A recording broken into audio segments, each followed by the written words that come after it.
Que você tenha um sábado muito feliz aqui. Glória a Deus. Um bom dia, irmãos. Um bom sábado e que a graça e a paz de Jesus estejam com todos. Eu cumprimento também você que está assistindo pelas redes sociais. Que Deus esteja com você e que você seja alimentado pela palavra de Deus nesse momento.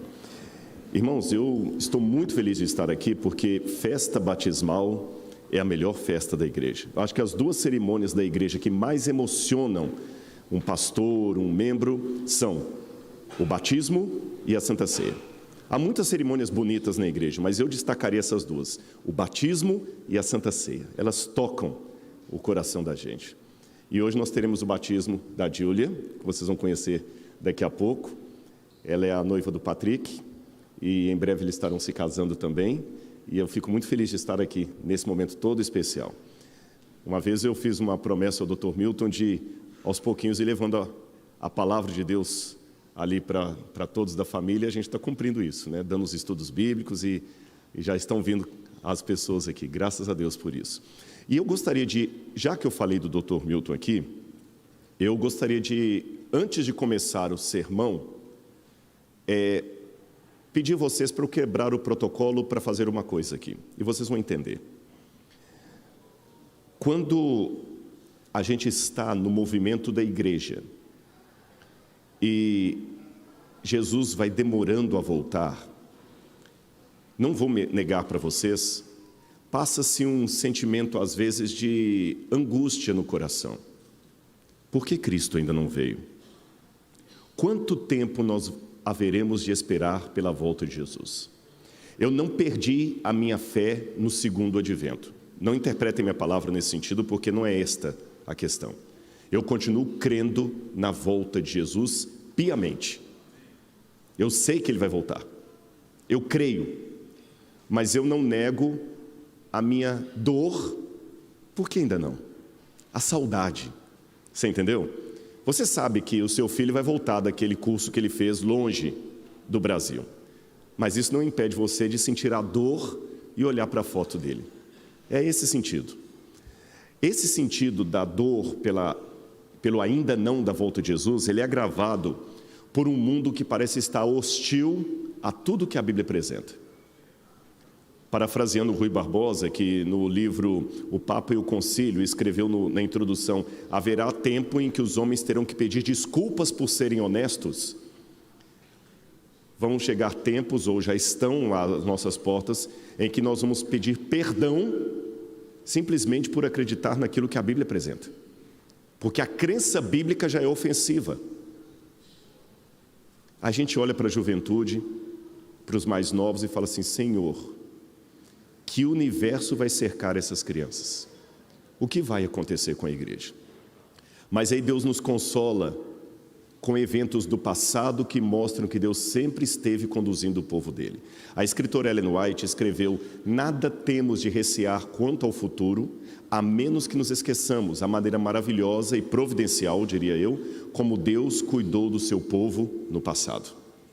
Então, colocando isso que eu acabei de falar teoricamente em prática, eu vou dizer para vocês uma coisa. Eu recebi um abraço muito gostoso ali dentro. Eu não acho certo fazermos discriminação por idade, por sexo, por cor de pele, por questão social. Isso é errado. Mas eu acho que uma discriminação emocional você não está pecando em fazer. O que eu digo? O abraço do seu filho é muito mais gostoso do que um abraço de alguém que você viu, acabou de conhecer. Concordam comigo? E eu recebi um abraço agora ali do pastor Arthur Marsk. E ele ficava falando assim: acabei de falar de você na minha classe. Eu lembro de você, menino, quando você estava entrando para a obra. Está dando uma reverberação aqui, sou eu que falo mais perto. Eu lembro de você, menino, quando você estava entrando para a obra. E eu falei: eu lembro do sermão que o senhor pregou em 1985, lá no acampamento do Irapuru. E um trechinho do sermão que o pastor Marsk falou, e antes você pense assim: puxa, o Rodrigo é gênio, hein? Por lembrar isso aí, não. É porque emocionalmente teve significado para mim. Eu lembro do sermão dele, como você talvez lembra de uma frase da sua mãe na infância, da sua professora. Você também não tem uma memória afetiva por certas coisas? Você pode não lembrar de muita coisa, mas aquilo que mexeu emocionalmente com você, você lembra. E eu lembro de um detalhe do sermão dele, que ele contava quando ele estava começando o ministério. O pastor Arthur Mask, ele começou como pastor e ele foi visitar uma cidade onde havia poucos irmãos ali e ele recebeu o nome de um irmão. Ele estava tentando lembrar o nome do irmão, na minha memória era Antônio, mas vamos colocar Antônio já que o tempo passou. E quando ele chegou na determinada cidade lá, ele pegou o ônibus, foi até a rodoviária, desceu lá e o endereço não batia. E ele começou a procurar, onde é que está aqui você conhece o Antônio de tal? Era uma cidade pequenininha desse tamanho, todo mundo conhecia todo mundo. Não, não conheço. Você conhece? Não, não conheço. Você conhece? Não, ninguém conhecia. Ele já estava frustrado. Perguntava pelo nome e sobrenome, dava o endereço, ninguém conhecia. Aí alguém falou com ele no final assim, olha, vá até aquele bar ali, porque naquele bar o dono do bar conhece todo mundo aqui. Se esse sujeito mora aqui, o dono do bar vai conhecer. Ele chegou lá no bar, aquela cena de botequim mesmo, pessoal jogando sinuca, cervejinha. E ele perguntou, com licença, você conhece fulano de tal? Não, também não. Pergunta para o dono. O dono do bar veio, fulano de tal, também não conheço. Aí o pastor falou, puxa vida, olha, ele é da igreja adventista, assim, pera, ele é crente? Você está falando do homem de Deus. Quando o dono do bar falou homem de Deus, é do homem de Deus que ele está procurando? Não, todo mundo conhece o homem de Deus, por que você não falou antes? A gente não sabia que ele tinha esse nome não, todo mundo conhece ele aqui como homem de Deus. E quando o pastor Arthur, então menino ainda, aspirante ao ministério, foi levado até o homem de Deus, ele abraçou aquele homem, aquele irmão, e falou assim, Senhor, eu lembro disso até hoje ele cantando, Senhor, que eu seja conhecido assim, não como Arthur Mask, mas como homem de Deus. Depois de contar essa história, ele pegou o violino, tocou e cantou, dá-me tua paz, mestre, dá-me tua paz. E eu com 14 anos, ouvindo aquele sermão assim, querendo fazer esse grave que na época não tinha. Sabe, o menino mudando de voz, né? Mãe, eu queria pedir aquela coisa horrível. A gente atendia o telefone e alguém falava assim, minha senhora, dava uma agonia. Quantas vezes eu atendia o telefone e pensava que era mulher? O pastor Mask, com certeza, quando fez esse sermão, em 1985, ele não imaginava que Jesus ia demorar tanto para voltar e que ele iria aposentar, ter filho, neto, e Jesus não voltou. Mas no sermão que ele fez, tinha um menino ali, que aceitou o chamado e está continuando. Esse menino hoje também já não está tão novo assim. Mas se Jesus ainda demorar alguns anos para voltar, eu sei que tem gente sentada aí que vai continuar, porque a igreja não vai cair. Amém? Agora, se eu retroceder ao passado anterior ao pastor Mask, quando ele começou o ministério dele, tinha um outro membro da igreja, que não era pastor, mas que tinha uma alma de pastor, que queria fazer de tudo para levar o evangelho adiante. Essa pessoa era o Dr. Milton. Ele vendia muito bem, era um vendedor de mão cheia. Tanto é que a primeira vez que ele ouviu a palavra colportagem, que é vender livros de porta em porta, ele estava no CAB, Colégio Adventista Brasileiro, não chamava-se nem IAE. E ele morava numa casa, era uma pocilga, muita miséria, muito problema financeiro, pai alcoólatra, pai com relacionamento tóxico, um irmão que morreu, e a mãe dele, com muito sacrifício, falou assim, olha, eu tenho os meus filhos aqui, mas pelo menos um, eu vou ver se a gente dá uma ajuda, porque quem sabe ele ajudar os irmãos. Ela penhorou a máquina de costura dela, e ajuntou o dinheiro para ele ir para o CAB, para estudar ali. E quando ele chegou lá no CAB, que é o Colégio Adventista Brasileiro, em Santo Amaro, que na época era um lugar lindo, isso foi, me ajuda a fazer a conta aí, 1921 com 13, com 15, 1934, 1935. Quando ele chegou lá no IAE, que ainda era CAB, ele tinha lá os colegas, tudo limpo, bonito. A professora Albertina Simon era professora de língua portuguesa, e a professora Albertina Simon falava tão bem, e ele tinha memória para decorar as coisas, ele gostava de literatura, e ele aprendia com ela o português, como é que escrevia corretamente, começou a decorar poesias, até na hora de ter uma namorada ele falava poesia, escrevia e não colocava o nome do autor, é claro. E na época lá você tinha o diretor do colégio, que só um pouquinho, daqui a pouquinho o nome vem, que até deu o nome do Super Bom, daqui a pouco eu vou lembrar o nome dele, daqui a pouquinho vem, que eu sei que ele também vai esquecer agora, eu também vou esquecer.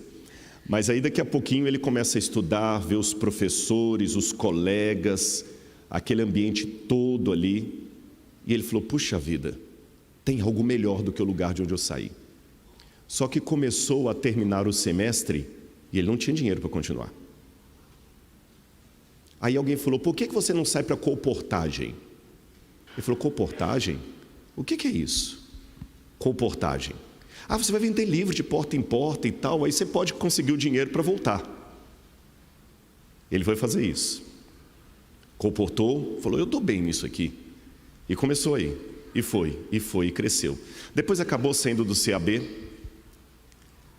E ele falou, olha, eu vou para o Rio de Janeiro, porque se eu quero ser alguém na vida, eu tenho que estudar bem. E veio para cá, época de Getúlio Vargas. Teve briga estudantil, ganhou tiro da polícia, mas ele nunca esqueceu o que ele aprendeu em casa com a mãe piedosa e no colégio. Quando ele começou a ver que, como um bom vendedor, ele ganhava mais do que como advogado, mesmo tendo diploma de direito, ele virou empresário. E foi crescendo, crescendo. Mas Deus colocou uma coisa no coração dele. Milton, eu te coloquei aí para você fazer por outros o que eu fiz por você. E ele começou a incentivar alunos a estudarem. Ele falou assim, eu não sirvo para ser pastor, mas eu sirvo para formar pastores. E não só pastores, médicos, advogados. E começou a estudar, estudar, estudar.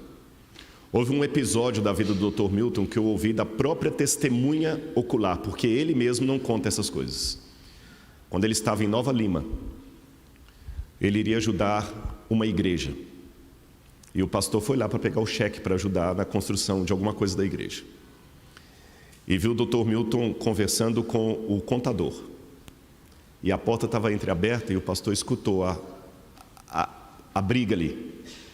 Olha, não dá o dinheiro, não dá. O que tem no banco não cobre tudo que a gente precisa. Coçou a cabeça, vamos ver, nervoso. O pastor falou, eu vou embora daqui. Não vou nem pedir, gente, imagina. Aí quando ele viu o pastor, pastor, tudo bem, entra aqui. Você veio buscar aquele cheque, né? Eu vou ajudar lá na construção.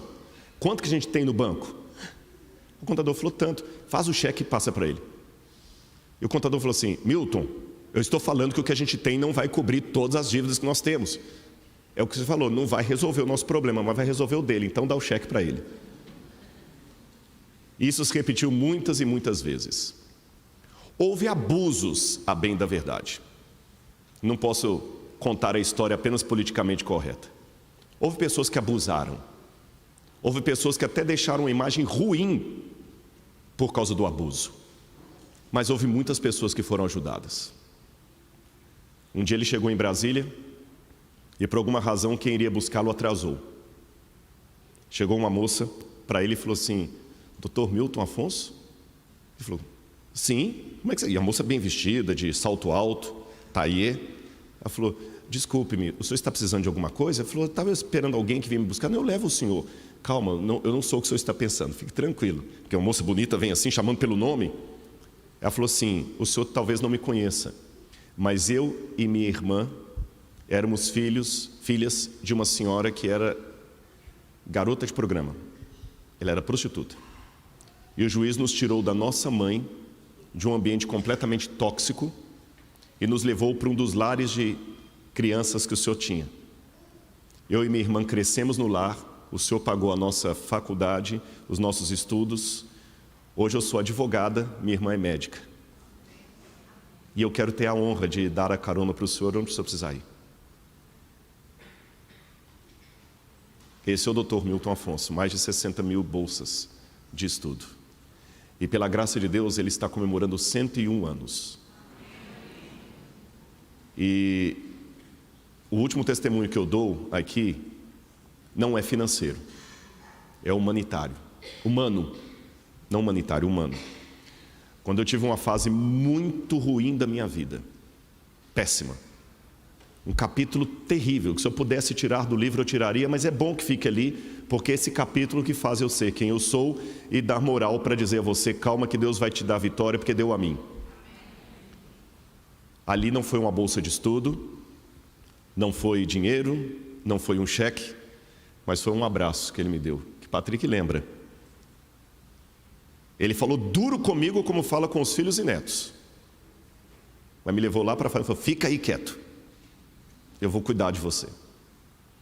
E se de certa forma vocês têm o Rodrigo Silva pregando aqui hoje, agradeça ao Dr. Milton Afonso também.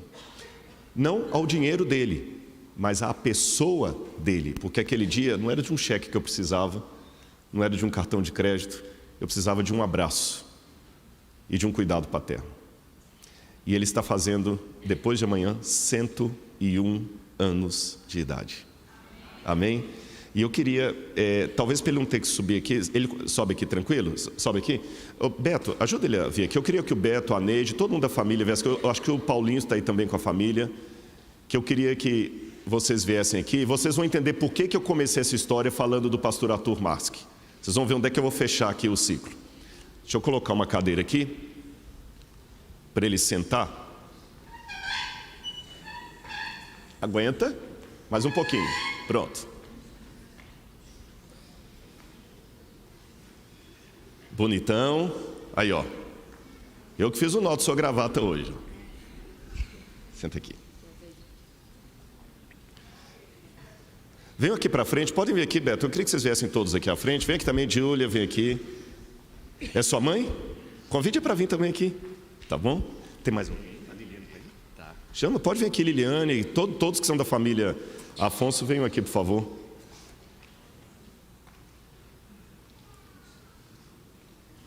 Muito bem. Dr. Milton, eu quero agradecer muito ao senhor, em meu nome e em nome dos mais de 60 mil alunos que o senhor ajudou, tá certo? Eu sei que muita gente abusou da sua boa vontade, mas um número muito maior de pessoas teve a sua vida transformada pela sua boa vontade. É por isso que hoje, com muita humildade no coração, eu peço que o Senhor abençoe e guarde o senhor e os seus netos e bisnetos e filhos, tá bom? Porque deve ser muito gratificante saber que você é filho de alguém que queria ajudar. E eu peço ao pastor Arthur Marski que venha aqui, porque eu quero que ele faça uma oração abençoando o Dr. Milton Afonso. Viu, pastor? Um dia o senhor pediu a Deus que, quando o senhor abraçou aquele irmão lá, que o senhor fosse conhecido como homem de Deus. Homem de Deus, homem de Deus, homem de Deus. Eu quero que o senhor peça agora que toda a família do Dr. Milton também sejam conhecidos como homens e mulheres de Deus e que Deus abençoe muito a vida dele com seus 101 anos de idade. 1 século e 1 ano de vida. Que honra, puxa. A honra é nossa. Tudo começou com outro homem de Deus, o meu pai, grande amigo, Dr. Milton Afonso, Geraldo Marski. Tinha mais idade do que o Dr. Milton Afonso, mas eram grandes amigos lá no CAB. E meu pai amava muito o Dr. Milton Afonso, quando era um menino ainda, Dr. Milton Afonso. E o Dr. Milton Afonso sempre amava o meu pai. Que bênção. Dr. Milton, vou fazer uma breve oração, mas antes vou deixar a bênção que está na palavra do Senhor. Que o Senhor te abençoe e te guarde. Que o Senhor faça resplandecer o seu rosto sobre ti, Dr. Milton. E que sobre ti o Senhor derrame as tuas misericórdias. E que sobre ti o Senhor te dê a paz agora e para todo sempre. Amém. Ó Deus, muito obrigado, porque Tu és grande. Grande é o Senhor, grande é o Teu nome, grande é a Tua misericórdia, grande é o Teu poder. Por isso nós podemos dizer nesse momento, juntamente com o Dr. Milton Afonso, Ebenezer, até aqui o Senhor nos ajudou. Pessoalmente eu quero dizer-te, Senhor, até aqui o Senhor abençoou o Dr. Milton com tantas bênçãos, com tantos milagres, com essa família tão querida, tão linda. Ó Deus, muito obrigado. Em nome da igreja, em nome de todos nós, Senhor, queremos dizer, Senhor Jesus, muito obrigado pela vida desse teu servo. Tantas bênçãos e mais bênçãos ainda o Senhor vai derramar sobre ele, sobre os seus filhos, sobre os seus netos, sobre toda a família, sobre a tua igreja, assim como ele tem sido uma bênção, Senhor Jesus, que tu possa abençoá-lo, não somente a ele, mas toda a sua família, com a coroa da vida. Muito obrigado, Senhor Jesus. Deus o abençoe em nome de Senhor Jesus. Amém.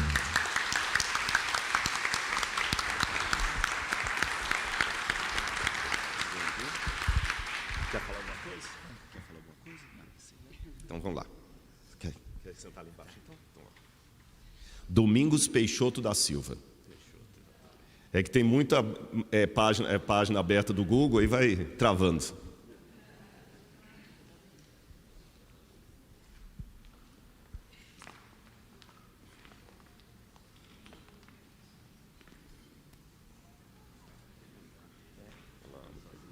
Vai lá. Vou contar para vocês uma história. Quando a gente viajou com ele para Israel, ele andava às vezes na cadeira de rodas, porque era muito puxado. Para Israel foi ano passado, viu? Com 100 anos viajou para Israel.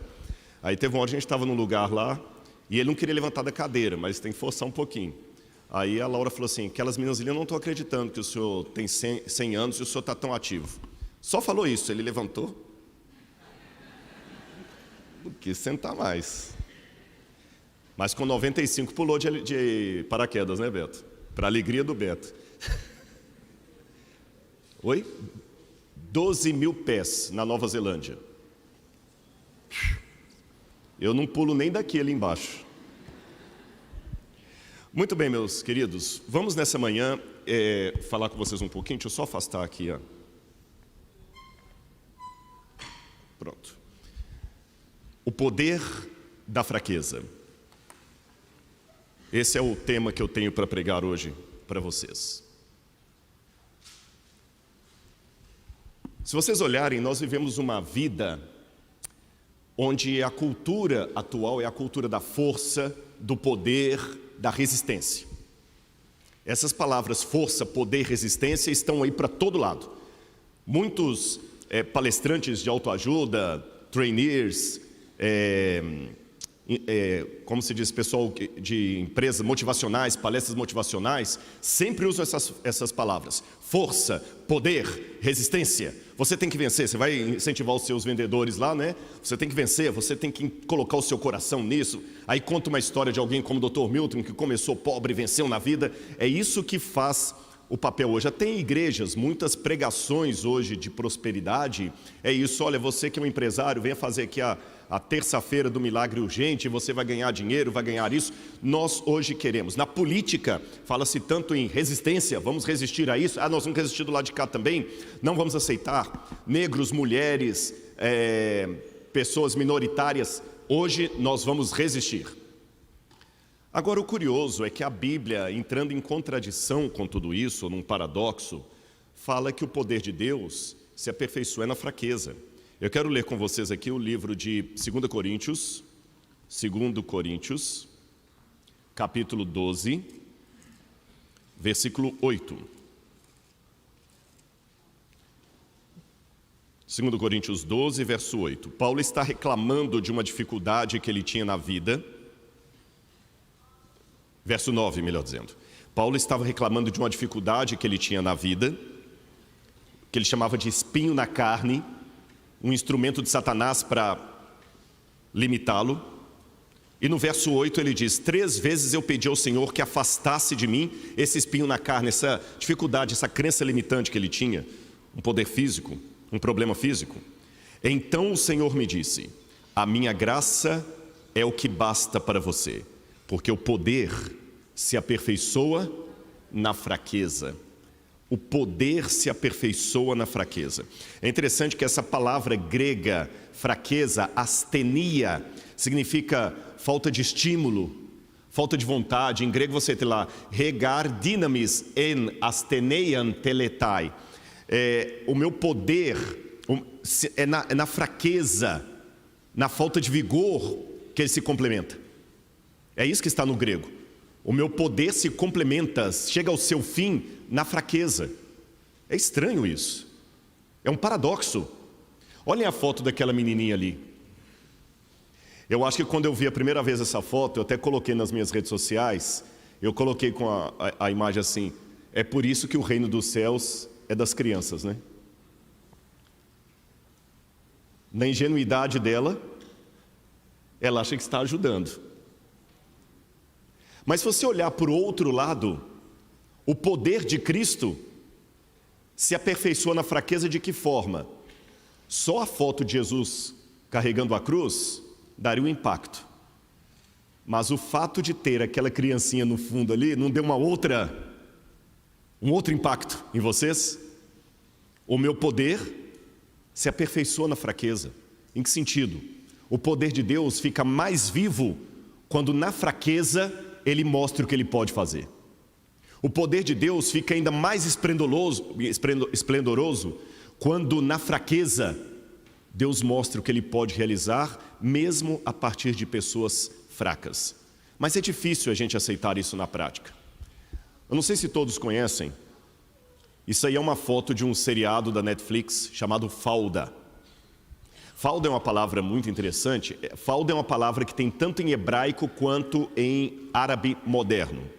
E falda significa caos, o caos. Falda é um seriado assim bem, muito tiro, muita coisa assim, porque mostra como agentes do Mossad vão até a Palestina para matar terroristas ou destruir células de terrorismo. E essa é a cena dos israelenses. E convenhamos, pela cultura moderna de resistência, de poder, se nós fôssemos judeus, nós iríamos querer fazer parte de um povo que tem esses representantes, correto? Como é que você quer que a sua empresa seja representada? Por pessoas bem resolvidas. Como é que você quer que a sua igreja seja bem representada? Por pessoas que venceram na vida de sucesso. Você quer trazer uma visita aqui, a visita querer fazer parte do grupo, porque todo mundo aqui é bem sucedido, todo mundo é bonito, sadio, forte. Mas a história mostra que os judeus nem sempre são representados dessa forma. Esses também são judeus. Mas não é esse quadro que a gente quer que lembre o nosso povo. A bem da verdade, seja o judeu falando do Holocausto, seja o negro falando da discriminação, do racismo, seja a mulher falando do feminicídio, sempre que você é vítima de alguma coisa, você hoje, na conjuntura atual, você quer contar essa história sim. Os negros sofreram no passado, porque eles não eram como eu, porque eu sou um negro da resistência. Eu sou um negro que eu boto para quebrar, eu não vou deixar o branco me discriminar. Os do passado foram escravizados porque eles não tinham a força dos negros de hoje. A mulher diz a mesma coisa. A mulher do passado era Amélia, era subjugada pelos homens porque elas não tinham a força da mulher de hoje. Porque se a minha avó fosse como eu, ela não aceitaria ser tratada pelo meu avô como ela foi. A minha mãe apanhou na mão do marido porque ela não era como eu. Eu quero ser das mulheres empoderadas. Eu quero ser o judeu do Falda, não o judeu de Auschwitz. Estou falando uma mentira?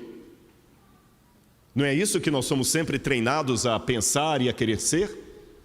Agora, quando eu vou para a Bíblia, eu noto que nem sempre foi a força que Deus usou, não foi o empoderamento que Deus usou para levar a mensagem dele. Eu vou usar como estudo de caso desse sermão que eu estou fazendo para vocês, o Templo de Jerusalém. Quando eu dava os estudos bíblicos, ainda dou, e eu ia falar do Templo de Jerusalém, eu sempre me baseava num trecho de Flávio Joséfo, quando ele descrevia o segundo templo, o templo da época de Jesus, e Joséfo era um historiador do primeiro século, ele dizia que o templo de Jerusalém era tão lindo que quando o sol batia meio-dia no teto dele, brilhava o ouro que havia ali em cima, você não conseguia olhar direito para o templo, que ofuscava a sua vista. Então, nos estudos bíblicos que eu dava, eu sempre falava do templo de Jerusalém como sendo uma coisa maravilhosa, esplendorosa, e aparentemente parece que era mesmo. O templo dá a glória ao nome de Deus, esse templo seria o maior templo jamais construído, grandioso. O próprio Salomão disse: grande será o templo que eu vou construir em Jerusalém, porque o nosso Deus é maior do que todos os outros deuses, segundo Crônicas 2, verso 5. O rei Davi, seu pai, já havia acumulado 3.750 toneladas de ouro, 37.500 toneladas de prata, bronze e ferro, grandes demais para serem pesados, madeira e pedra para a construção desse templo. Então, realmente, parece que o templo de Jerusalém era grandioso, esplêndido. O templo de Salomão começou a ser edificado por volta de 965 a.C. Ele demorou 7 anos para ser construído. 7 anos. E ele levou em conta 8.000 pedreiros. Ele era um prédio de aproximadamente 27, quase 28 metros de comprimento por 13 metros de altura e de largura 9 metros. Era grandioso. Tanto no livro de Reis como Crônicas diz que Salomão enviou 30.000 homens ao Líbano para trabalharem com a madeira, o cedro do Líbano que foi trazido. Eu tive a oportunidade de ir ao Líbano agora há um mês ou 2 meses atrás, se eu não me engano, e ali a gente viu cedros do Líbano mesmo. Eu até trouxe uma sementinha para tentar plantar aqui no Brasil. A Laura está olhando com cara de riso aqui, porque ela lembra que eu cheguei lá no lugar que tinha os cedros do Líbano, Beto. Aí chegou um homem e falou assim: olha, você quer plantar no Brasil? É fácil. Tá aqui, ó, vou te vender essa... tipo aquelas coisas de árvore de Natal, do cedro do Líbano. Aí eu falei: tá bom, quanto é? 10.000 libras libanesas. Fiquem tranquilos, lá eu fiquei milionário. Porque $1 valia 35.000 libras libanesas. Então eu fiquei milionário, eu pegava milhões. Assim, todo dia eu gastava milhões, só em almoço e outras coisas mais. Nunca me senti tão milionário. Mas eu dei 10.000 para ele. Beleza, fiquei falando: vou plantar no Brasil. Quando chegou lá na frente, tinha um monte no chão. Aí ela falou: aqui, ó, quer comprar mais alguns? Eu te vendo por 5. O cedro do Líbano hoje está até em extinção, infelizmente, mas é uma madeira linda, e Salomão importou o cedro do Líbano para o templo. Então ele era esplêndido e caríssimo, caríssimo. O templo era adornado com pedras preciosas, ouro de Parvai na Arábia. Em 1924, um professor alemão chamado Ignaz Alfred Groth escreveu um artigo no Jewish Daily Bulletin, onde ele fez o cálculo de quanto seria gasto para construir o templo. Ele calculou algo em torno de $30 milhões, mas se eu levar em conta a inflação e tudo mais, hoje daria $1 bilhão o preço do templo de Salomão. Grandioso não era? Esplêndido não era? Motivo de orgulho não era? Só que essa minha empolgação com o templo de Salomão só durou até eu começar minhas pesquisas arqueológicas e visitar demais o Oriente Médio. Sabem por quê? Vou dar alguns exemplos para os irmãos. Vou pegar só uma das pirâmides egípcias, só uma, a de Quéops. A pirâmide de Quéops custaria $5 bilhões, isso há uns 20 anos atrás. Eu não consegui fazer a atualização. Quanto que custaria o templo de Salomão no dinheiro de hoje? $1 bilhão. Só uma pirâmide custaria 5 bilhões de dólares há 20 anos atrás. E só ali você tem 3 principais: Kefren, Miquerinos e Quéops. Só de Quéops daria 5 bilhões de dólares. E os egípcios tinham um monte de pirâmides, muito maiores. O tamanho dela, olha, só para vocês terem noção, se eu pegar a pirâmide de Quéops, daria mais ou menos 230 metros de cada lado, né? Numa área de 5,3 hectares, isso daria 10 campos de futebol americano só dentro da base da pirâmide. Só na pirâmide de Quéops eu colocaria 10 campos de futebol americano. Ainda sobraria um pouquinho de espaço. O Templo de Salomão daria menos da metade de um campo de futebol americano. Ou seja, dentro da pirâmide de Quéops caberiam mais de 20 templos de Salomão. Será que o Templo de Salomão foi realmente tão grandioso, tão caríssimo? Dizem que tudo que se acha muito grande, muito caro, depende do ponto de vista, da perspectiva. Tá certo? Quem só andou a pé, o dia que anda num Fosquinha, acha que está andando num carrão. Outro templo egípcio, o templo de Karnak. Esse templo é esplendoroso, gente, grande demais. Essas colunas, eu não sei se dá para vocês verem o tamanho das pessoas ali, olha. Pelas pessoas lá no fundo, dá para você ter uma noção do tamanho das colunas de Karnak. O templo de Karnak, o complexo dele era tão grande, que cobriria mais ou menos 81 hectares de terra, ou 200 acres. Só para vocês terem noção, só na parte principal ali do templo de Karnak, não no complexo todo, só no hall, é como se eu pegasse a igreja aqui, a igreja tem o hall aqui das reuniões, da assembleia, tem as salinhas aqui embaixo, tem aquela parte ali, tem aqui tem escola, não tem? Tem uma escola aqui. Imagina que o templo de Karnak fosse tudo isso aqui. Só na ala principal, daria para eu acomodar 3 catedrais de Notre Dame. Sabe a igreja de Notre Dame? Só na nave principal caberiam 3. Agora faça a conta. A catedral de Notre Dame tinha 98 metros de comprimento, enquanto o templo de Salomão está errado ali, 27,43. A catedral de Notre Dame tinha 96 metros de altura, enquanto o templo de Salomão tinha 13. Ou seja, a catedral de Notre Dame é muito maior do que o templo de Salomão. E no templo de Karnak caberiam 3 catedrais só no hall de entrada. Eu pergunto para a igreja, o templo de Salomão era essas coisas todas? Era isso tudo? Não era. Depende da perspectiva. Vamos falar do ouro para o templo. Tutmoses III apresentou ao templo de Amon em Karnak, presenteou 152 deben de ouro. Essa medida de peso daria algo em torno de 13,5 toneladas de ouro para um templo. Isso foi apenas parte do presente dele. Agora, quer piorar a coisa? Os judeus só tinham um templo. Os egípcios tinham vários, dezenas e dezenas de templos. Só um dos templos egípcios era muito maior do que o templo de Salomão. Então, gente, o templo de Salomão perde em todos os quesitos. Em número, porque enquanto os judeus só tinham um, os egípcios tinham dezenas e dezenas e dezenas. Perde em tamanho, perde em qualidade, perde em preço. E olha, irmãos, que eu só fiz uma comparação do templo de Salomão com edificações egípcias. E se eu começar agora a pegar os fenícios, os gregos, os romanos, aí é que não sobrou nada.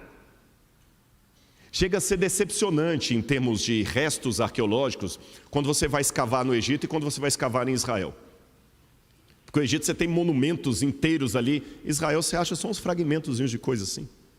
Preservação, ele não foi preservado. Jerusalém, a cidade do grande rei. a cidade sagrada, que a gente fala tanto de Jerusalém. Não é isso? A grande cidade que Deus deu para o seu povo, Israel, tal. A cidade de Jesus, Jerusalém, a ponto que a nova terra vai se chamar Nova Jerusalém. Jerusalém não era nada também. Esse aqui é uma planta em tamanho, como eu digo, proporcional, uma planta proporcional, só do tamanho de Khorshad. Khorshad era a capital da Assíria, da época de Assurbanipal, Senaqueribe, esse pessoal. Olha a capital da Assíria. Ali em cima, eu não sei se o laser mostra aqui, não, pega. Aqui era apenas a cidadela com o palácio do rei da Assíria. Isso aqui era o palácio do rei da Síria e a citadela do palácio do rei da Síria. E aqui é a capital de Khorshad.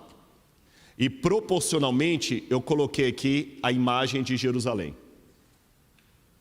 Jerusalém era quase tão grande como só o palácio do rei já dava o tamanho de Jerusalém inteira.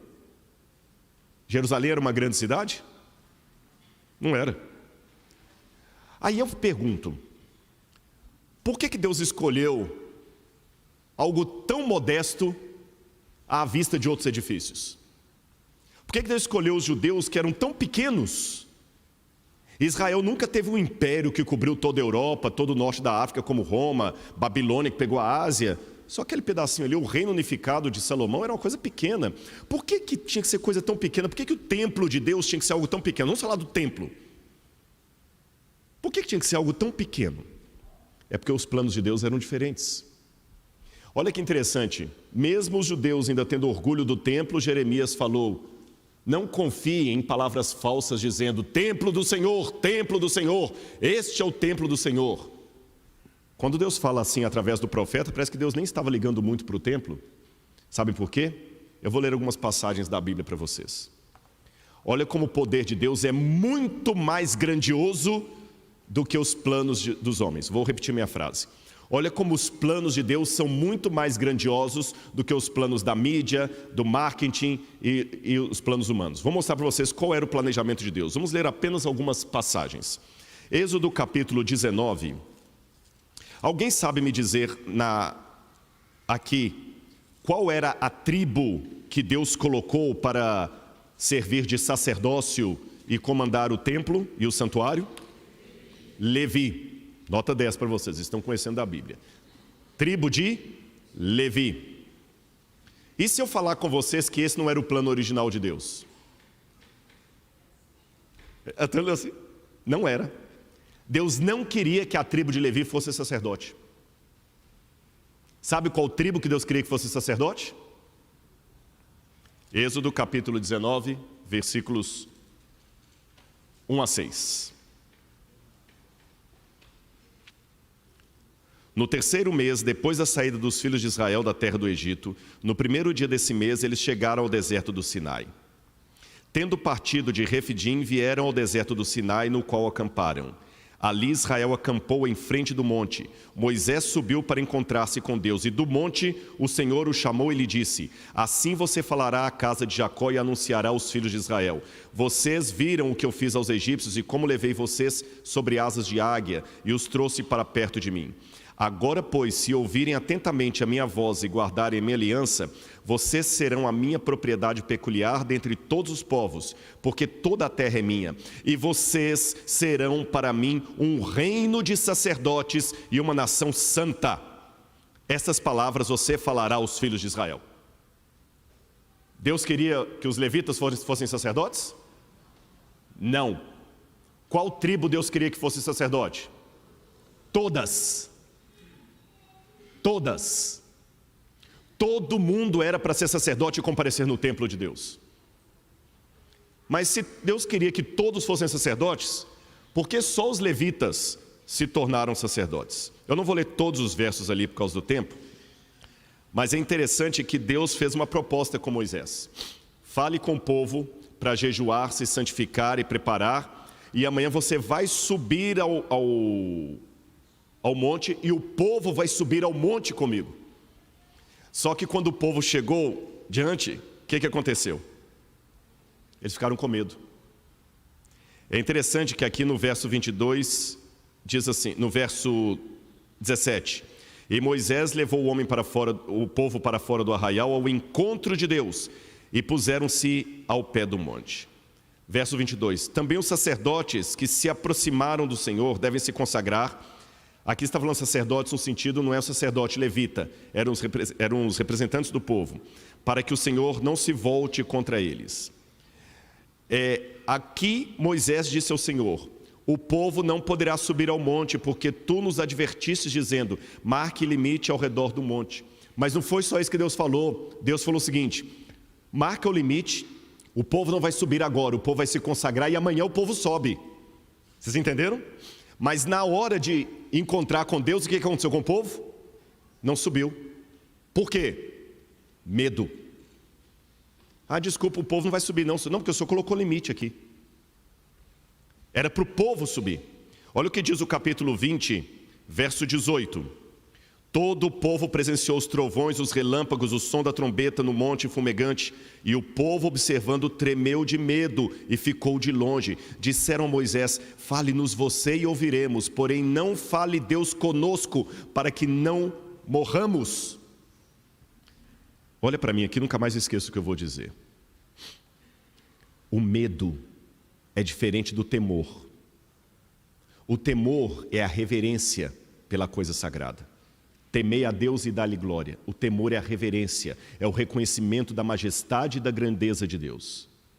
Mas o medo é a fobia. Isso eu estou pregando nesta manhã para pessoas que estão com destemor. Eu alerto: temam a Deus e deem glória a Deus. Mas por outro lado, se eu estou pregando para pessoas que estão com medo, com fobia, peçam a Deus a cura, porque o medo paralisa.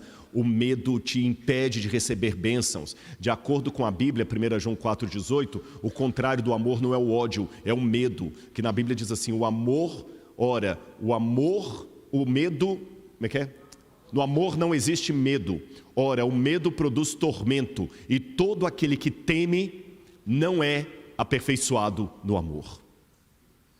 Tem muitas pessoas que passam a vida toda solteiro, que ele tem medo de casar e não dá certo. Tem pessoas que passam a vida toda como carona, porque ele tem medo de pegar o carro e bater. Há pessoas que não estão podendo ser sacerdotes, porque estão com medo de Deus. E o que te faz ter medo de Deus? É porque você sabe que está em falta?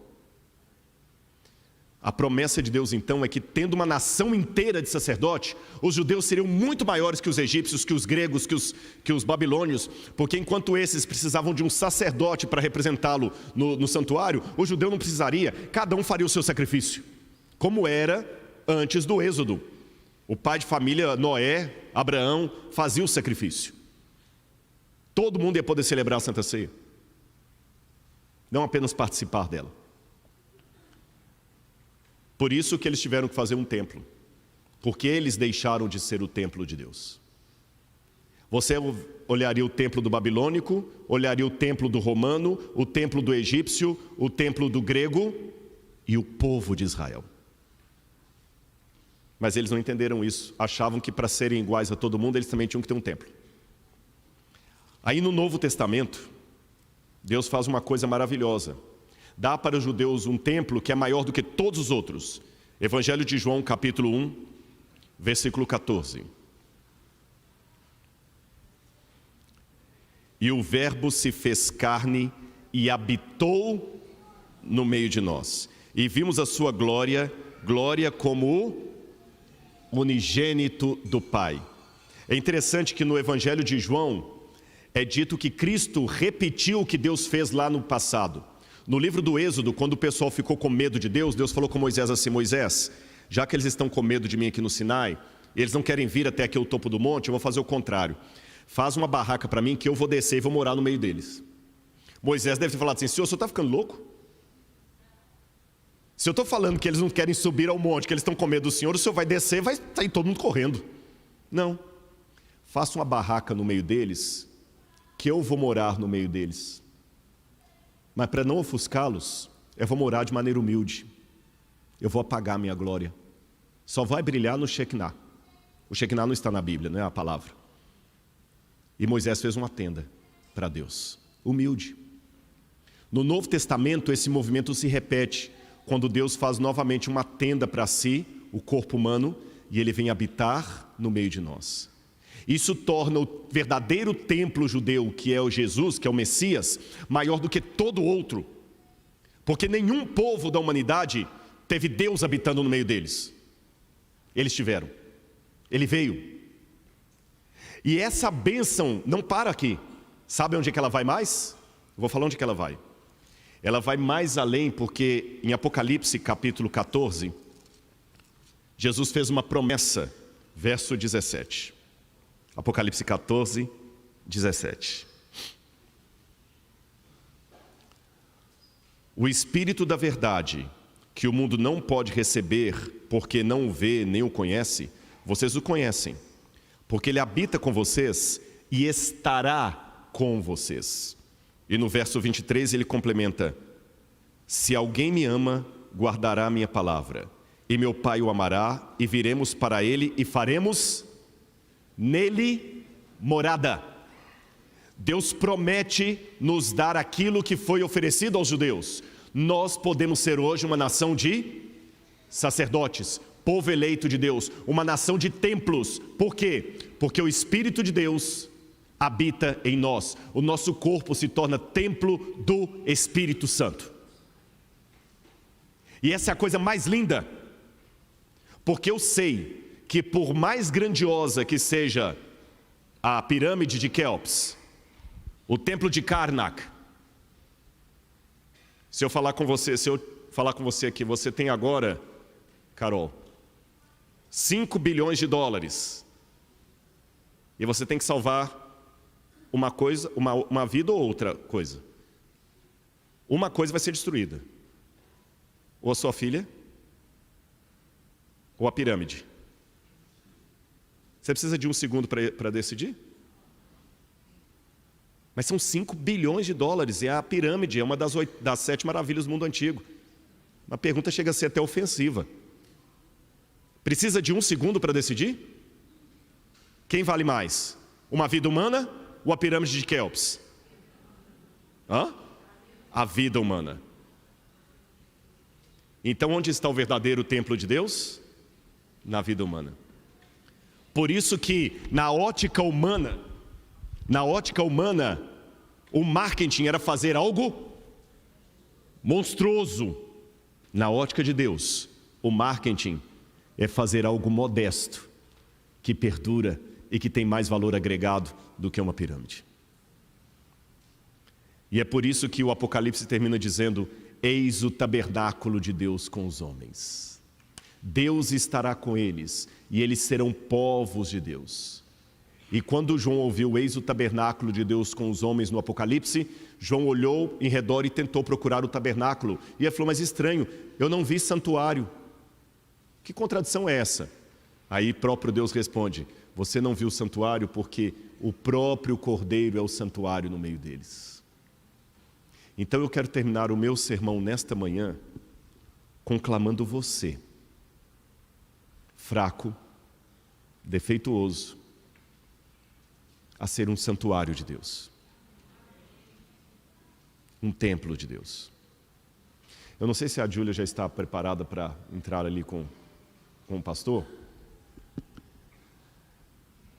Eu quero... Já estão prontos lá? Se tiver, só dá um aviso para mim. Eu confesso para os irmãos uma coisa. Quando eu olho para mim mesmo, estou parafraseando Santo Agostinho de Hipona, eu não vejo como me salvar. Tem espelho na minha casa. E o espelho, quando você mesmo está olhando nele, ele diz mais do que simplesmente a sua aparência física. Ele conta as suas virtudes e seus defeitos, sua força e sua fraqueza. E você olha para aquele espelho e às vezes você não gosta do que vê. Quando eu olho para mim mesmo, eu não vejo como me salvar. Mas quando eu olho Deus e as promessas de Deus, eu não vejo como me perder. Eu posso não ter o esplendor dos grandes edifícios egípcios, nem o mármore de Roma, ou o ouro dos babilônios, mas eu posso ser um santuário de Deus. E como santuário de Deus, eu tenho a tarefa de convidar todos a virem até a mim para adorar a Deus. Não adorar a mim, adorar a Deus. Se você for alguém que está apontando, não é para o seu dedo que as pessoas vão olhar, é para onde você está apontando. Então, numa cultura tão narcisista, onde as pessoas querem no Instagram que todos olhem para ele, para o filtro dele, faça com que eles olhem para o seu dedo, apontando para aquele que é maior do que você. Pode entrar, pastor, eu quero falar uma coisinha para a Júlia aqui. Ela já está vindo aqui. Júlia, eu quero dizer para você assim que eu estou muito feliz de ver esse momento aqui, mas tem um grupo muito mais feliz do que eu, que são as pessoas que amam você. Mas tem um grupo muito mais feliz do que as pessoas que amam você, que são os anjos de Deus, que estão celebrando nesse momento a sua decisão. Porque Jesus falou na Bíblia que sempre que alguém se entrega a Ele como Salvador, publicamente, há uma festa no céu. E eu preguei hoje aqui sobre nós sermos santuários de Deus. O meu desejo para a sua vida é que você seja realmente um templo do Espírito Santo. E que todas as pessoas, quando chegarem em você, falem assim: você é diferente, né? O que você tem de diferente? Será que é o seu cabelo, é o seu olho, é o seu rosto, é a sua roupa?